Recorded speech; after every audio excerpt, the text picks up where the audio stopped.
Welcome to the Heart Rate Variability Podcast, where we explore the exciting science behind heart rate variability. The material discussed in this podcast should not be taken as medical advice. Please check with your medical provider to make sure any suggestions or strategies are right for you. Visit us at the OptimalHRV.com website to learn more about the Optimal HRV app, download a free copy of Matt's book, Heart Rate Variability, and also get show notes and additional resources around heart rate variability and its applications.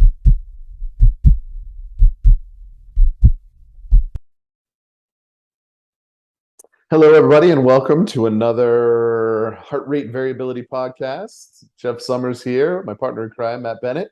Hey, Jeff, how you doing? I'm good, Matt. How are you doing? I'm doing good. I am doing good. You've Much been a better, busy boy better, lately. You've been a sure. busy boy, that's for sure. Yes. And we're almost to Labor Day weekend, so that's good. We got an extra day off coming up. That will help. But you've had a lot going on in your life in the last 2 weeks, 3 weeks. Yes. I mean, in a very short period of time. Yeah. It's all good, it's all good stuff. It's stuff you chose, but it's definitely changed a lot of things for you. And some of the more stressful events in life you've been through sort of back to back here in a lot of ways. So when we saw each other a couple days ago, I thought it would be a really good opportunity for you to sort of share not only what's been going on in your life, because I'm sure that people are interested in that, but more importantly, how you can expect these life changes to affect your autonomic nervous system and therefore your HRV. So to continue in our N of 1 series that are a bit sporadic, but I think important to kind of bring normalcy to all these things that people are going to experience, going to continue to experience, what to expect before you go into them and know that this is normal and this is okay. And for somebody who's seen their HRV increase to the level that yours has over the past 3 years, to then see the opposite effect with these things going on in your life, I think is really important for people to hear about. So I wanted to frame it a little bit and kind of let you tell everybody about the decisions you guys have made over the last couple of weeks and how it's affected your biology. Well, I thought this would be an interesting topic as we chatted about it, because, you listen to a lot of podcasts like this one, and it just seems like it's not normal people talking to you. It's people training for ultra Ironmans, or like my favorite example is Navy jumping SEALs. out of helicopters with 50-pound weights on there into the ocean, and then running the length of California was one of my. I'm like, and then there's everybody else, and right, and good for those people. Not to take anything away, but what about the rest of us? They're welcome on the show. We'd love to have them too, but it's like sometimes I'm like, well, where am I in all of this? And a 47-year-old, trying to be healthy, but not necessarily having the time to train for an ultra marathon, or probably would spend the time if I had the time. I was gonna say, I don't know that you've got that interest either. Yeah. Some of us like play Xbox and pickleball, that sort of stuff. So I love these episodes because it sort of normalizes this. And this example, I just want to start out by saying everything is a privileged problem that we're going to talk about. I don't want to throw this out as traumatic. This was a personal choice. That you're excited about. That I'm excited about. My heart rate variability has fairly recovered, though I ate a whole pizza with you last night. Every time my HRV crashes, Jeff, it's like you with drinks, even though it was at a bar and I wasn't drinking. You didn't drink. You can't blame me for that. I did eat a whole pizza pretty much by myself, which was not a smart choice in hindsight for a lot of reasons, which I won't get into with this. But so I'll kind of give a little bit with that really big caveat here, because looking at my my heart rate variability scores over the last 2.5 weeks, especially though they're going up this week, they're definitely recovering. I went from my average has gone, my all-time average, which is, I think I'm approaching 600 pretty much morning readings at this point, So several years of that Yeah, as a exactly. coach. So you're getting close to 2 years worth of Yeah, morning readings. very, very close. And so my all-time average is around 80. Now my all-time average probably for the first third of those readings was under 40. So this is old dude doing healthy things to raise heart rate variability. So, Lots of I biofeedback training for yes, a everybody's lot interest. of Lots of RF biofeedback frequency training. breathing. A little summer of recovery was in there. A lot of paying attention, changing my eating habits, giving up alcohol. I think that we talked about that on an episode. So there's been Or like major life changes to claw up there with that. But and I'm proud of that number. yeah, The thing I've really been working on too is stability of my scores because unlike you, who I know stays pretty steady, your variation is that's right. pretty small. Mine Right. is not. I'll range. I've had days where I've dropped RMSSD scores 100 points. That's amazing. I'll go from the 150s to 30 with this. And so I've been really, and I've seen this is my bottom. What I'm really working on is my low days, which I still have them. Sure. My low days aren't as low. That's where I've really been working on certain things. I found my diet, which is why that pizza just wrecked me last night. Really paying attention to, almost a Spartan kind of level of eating, and then 2 cheat days during the week too. So, but really focusing on those non-inflammatory foods. So I've been really doing a good job of now low days instead of being in the 20s have been in maybe the 50s or 60s and getting me yellow and even red. But I'm okay with that. Yeah, I'm that's going to significant improvement. yeah. So, I mean, that was when your low days are better than your average was a couple years ago, and you're getting older.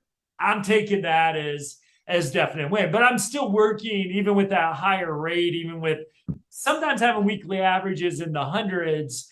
Really working on raising my floor, so to speak, on those low days. And then again, because every crash in HRV starts with you in a bar, I was, as listeners know, was spending. I spend as much time in the mountains as I possibly can. I have data to show my heart rate variability will show you.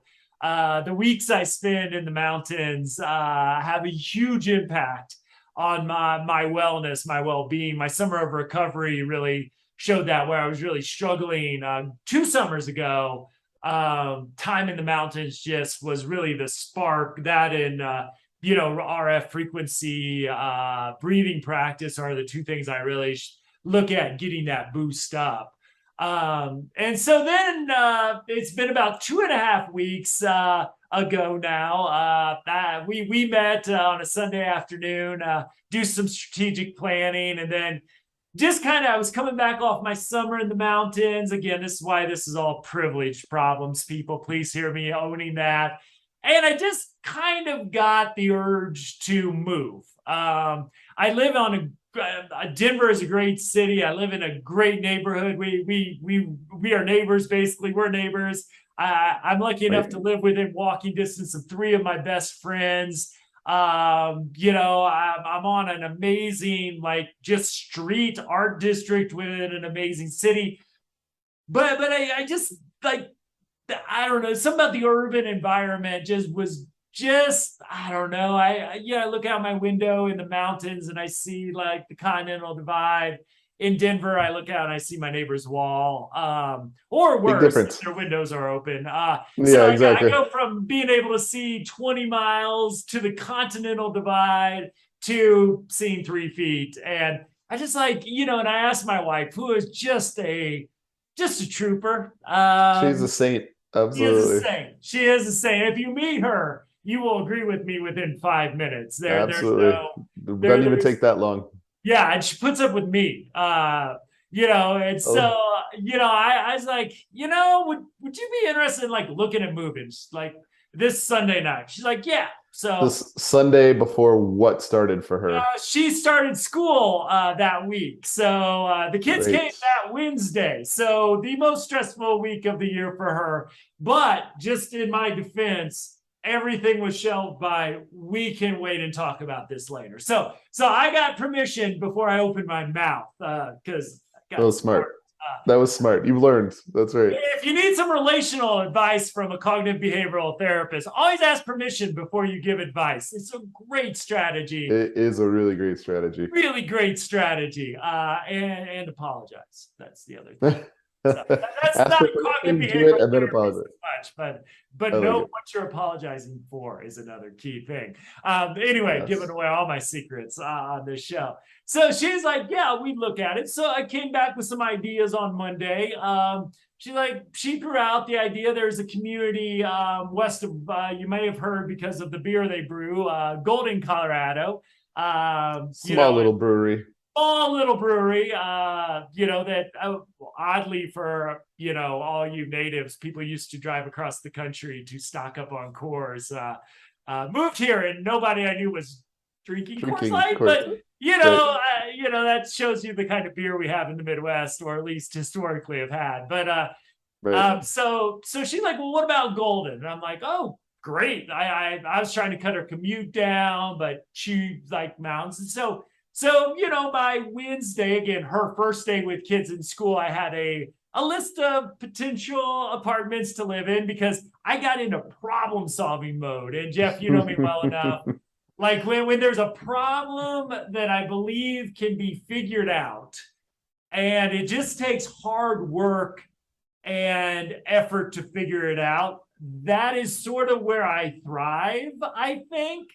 But maybe not, because what I saw about that Wednesday when I had the list of apartments ready to go is my heart rate variability got into the 20s. Not spectacularly unusual, but not common anymore. I can go months without hitting the 20s. So that was interesting. So I was really thinking, because the other thing I was doing, and again, this is probably too much information, but it tells you the cognitive piece that I was working on is also like wanted to potentially rent the place I was living. And I'd never done that before. So I was trying to figure out like, okay, we could move, we could rent.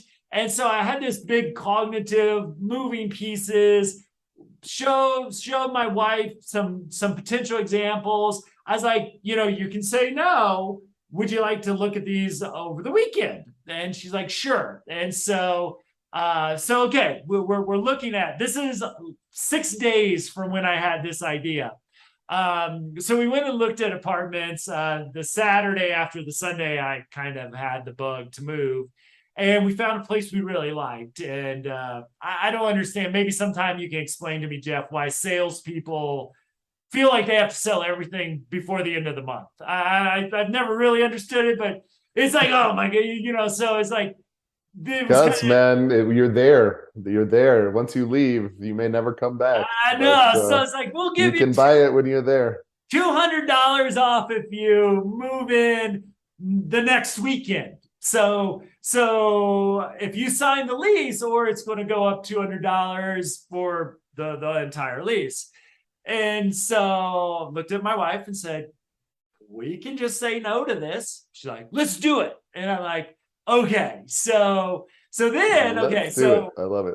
I had from that Wednesday all in the 20s. Didn't recover it all over the weekend. I'm looking at sort of my last week average was about 25 at that point. And so we decide, yes, we realize Big Trash Day, which in Denver, Big Trash Day is a huge event because you only get one a month. Large item pickup. Large item pickup, baby. You've got to get it out there. So luckily, but physically stressed, maybe not so much. It was large item pickup day, and we have had a couch that the dogs have just destroyed. other things that we just didn't need. So we were downsizing moving here. It's kind of our, kids are off that we don't have went off to college. So we're downsizing a little bit. So we had stuff to get out to the garage. So immediately from that kind of Saturday, we started to pack. So now physical stress on top of mental stress. And then, so that week I stayed in not just the 20s, but the low 20s. Still practicing breathing, morning mindfulness and meditation, doing it, getting a lot of physical exercise in, probably too much. Yeah, exactly. Yeah, probably too much with no recovery. So I was adding additional, and I just tanked out all week. Also had to give 2 3-hour virtual presentations. I think I hopefully mustered the energy, but I sort of had these peak events. And if you've ever tried to talk for 3 hours straight, I enjoy doing it, but it's exhausting.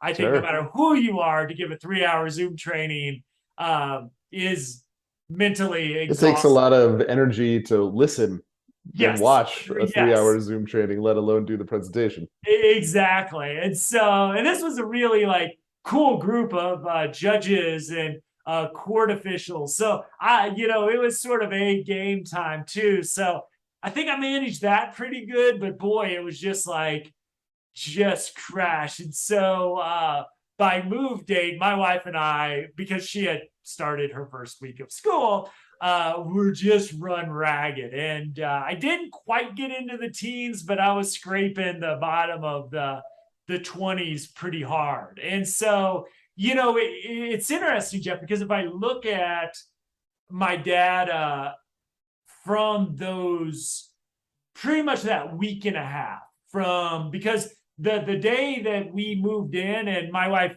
is an amazing human being, day of the move, I was just, I woke up a mess, wasn't sleeping well at that point. Everything that was that is bad for HRV was happening. We were going out to eat, just not good.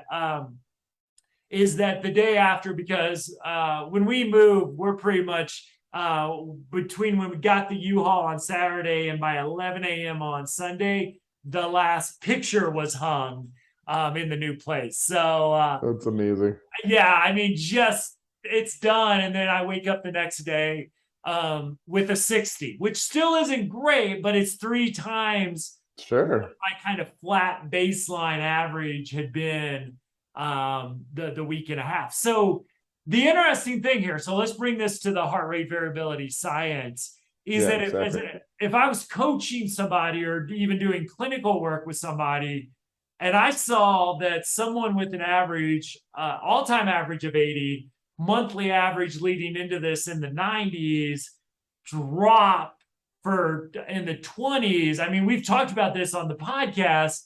Right. I would be very worried about me. Absolutely. As the client in this situation. These are numbers I had with COVID. COVID dipped me down at the lowest was a 9 the first time I had it before. Second time when I was vaccinated, I didn't go nearly that low. But, this is COVID numbers. This would be, and I'm not using this word in any way. So I want my trauma folks to not hear what I'm saying, but these would be the type of numbers I would expect from a trauma. A drop of nearly, 75% drop. Yeah, exactly. You're 25% of your baseline average. Typically, that's signs of red flags everywhere, right? Red flags everywhere. Like I said, COVID, serious illness, psychological trauma. Those would be the things that I would assume. And I was moving. Exactly. Now, I'm not going to say moving, you look at those things of ranked life events, and moving is up there. Yeah, changing jobs, moving. Divorce, death, those are the things that, kind of those sort of things. Obviously, there's a range of trauma ahead of that as well. But moving is I think in the top 10. Yeah, top 5, I think. Yeah. Events, but it wasn't. Well, I think the interesting thing too is this was a choice. This was something you were excited. I think to me the most interesting thing is and this kind of gets back to the type of stress, right? Eustress, distress, that kind of thing is, you made this choice, you were super excited about it. You're like, oh, I'm moving, we're going to Golden, this is going to be great. And it is, and it was, and you had a smile on your face the whole time with the concept of it, but the process of it took its toll. Yeah.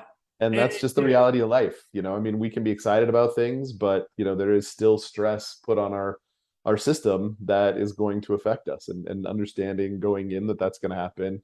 To your point, communicating that when you're using this, the clinicians that are using this with their patients, being able to communicate those kinds of things together so that, when you're looking at data remotely and saying, whoa, what happened to Matt?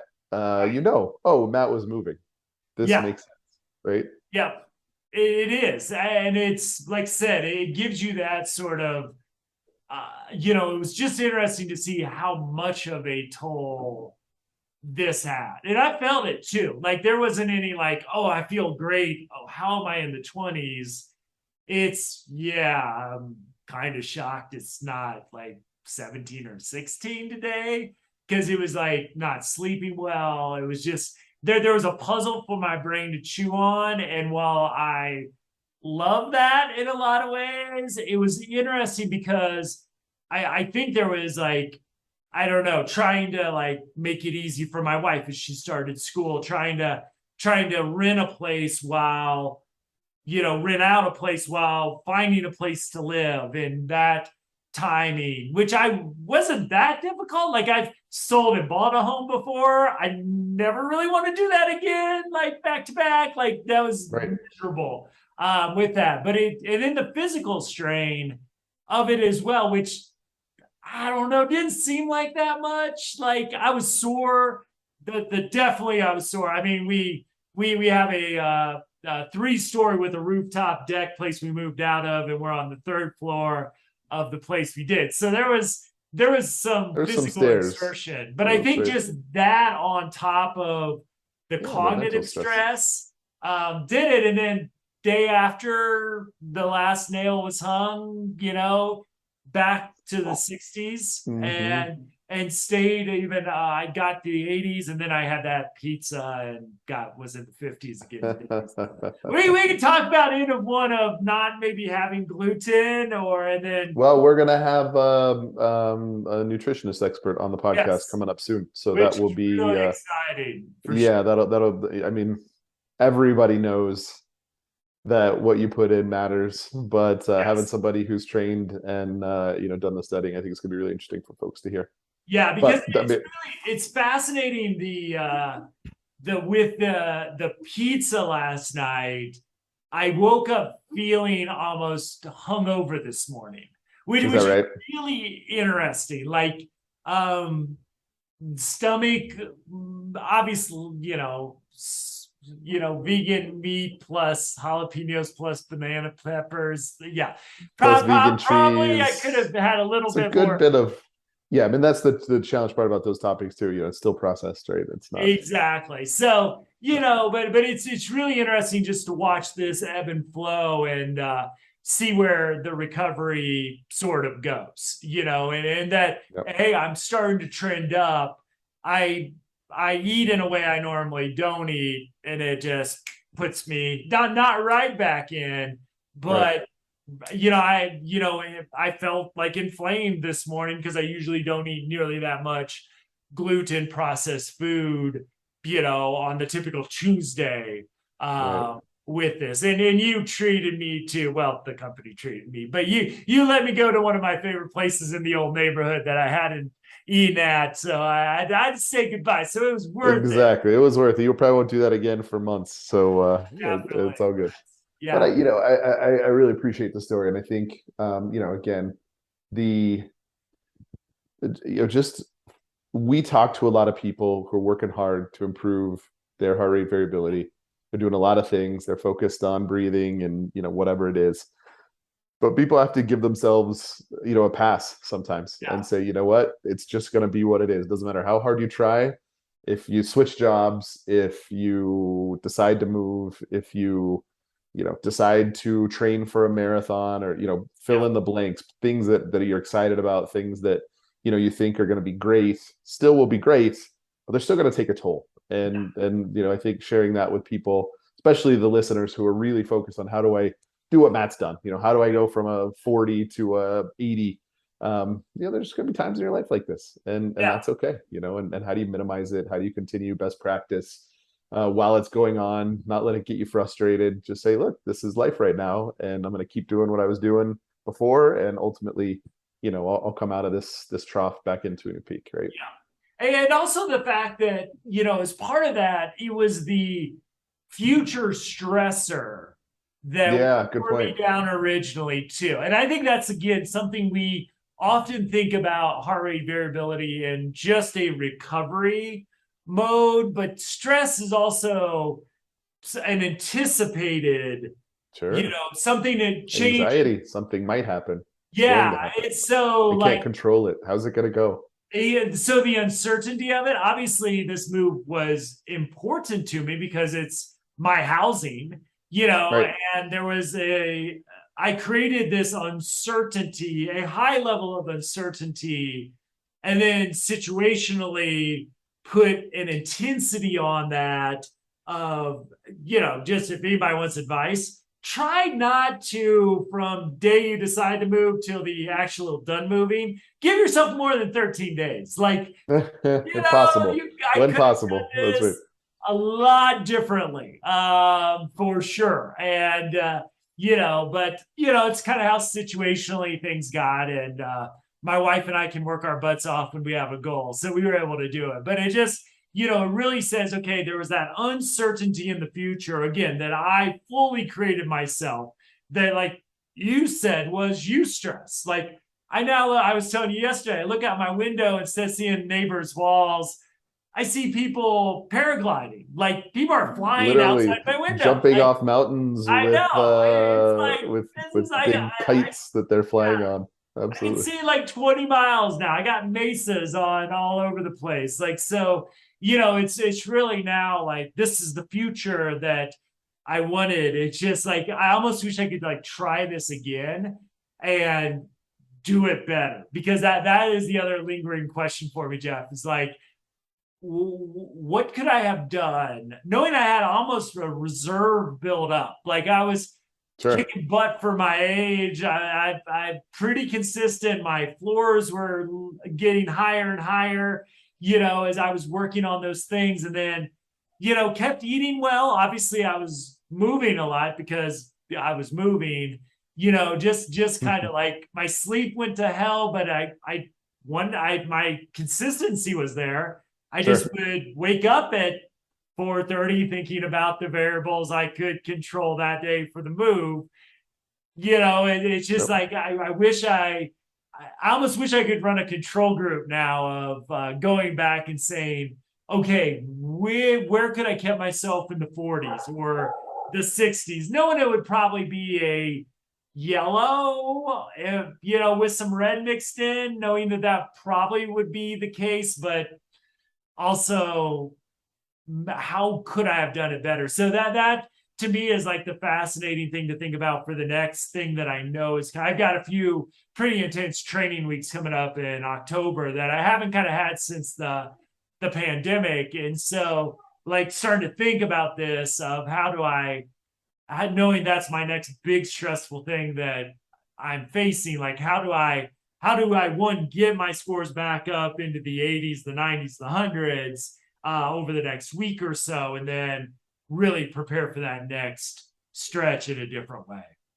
Yep. That's it. And without that data, you wouldn't even know that there was any other way. How do Exactly. you be strategic without knowing that it affected you so significantly? And that's the beauty, Absolutely. our continued talk track around. That's why we keep track of this stuff. Yeah. And that's what multiple years of data and tracking will give you. I mean, you don't need that to start to see these, Sure. Right. but doing It's this for helpful.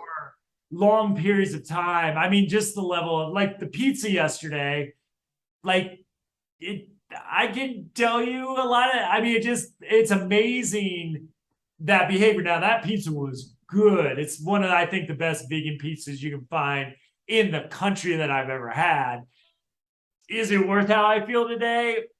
I'm not really sure. Like, I mean, I've got another like thing to think about. Like, maybe I didn't have to eat the whole damn thing, but Oh, to be fair, you didn't. You took some home. I did take some home. Now, do I eat the leftovers, Jeff? That's the immediate thing. Knowing what it did to me, knowing I've had my cheat day. I've also I've got my non-inflammatory, organic, bean-oriented like dinner, or I've got 2 really good pieces of pizza left. So so stay tuned, audience. It is a There you go. Is that the next N of 1 leftovers? Excellent. Totally. It looked like it. It looked like it. Well, thanks for sharing that. I think this is super helpful, keeping this one relatively short for a reason. Again, just, we talk to experts, other podcasts are talking to all kinds of experts. That's all good. Them sharing their information with everybody is so important, but, trying to bring it back, sort of the normal person to the normal person, quote unquote, every couple months, I think is really important. And you're always so kind to share your experiences and your data. So I think everybody listening can, number 1, relate, and number 2, take something away in terms of expectations and understanding that life is what it is. We can't control it, but what we can do is understand where we're at better and try to plan for it better. Absolutely, my friend.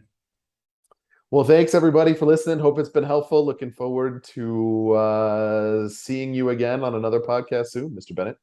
All right. Take care, everybody. Thanks, everybody. OptimalHRV.com, show notes, check out the app. Hey, drop us an email. We'd love to hear your N of 1 stories as well. So we get those from time to time, and we just love to hear yours as well. So until next time, my friend. Thank you.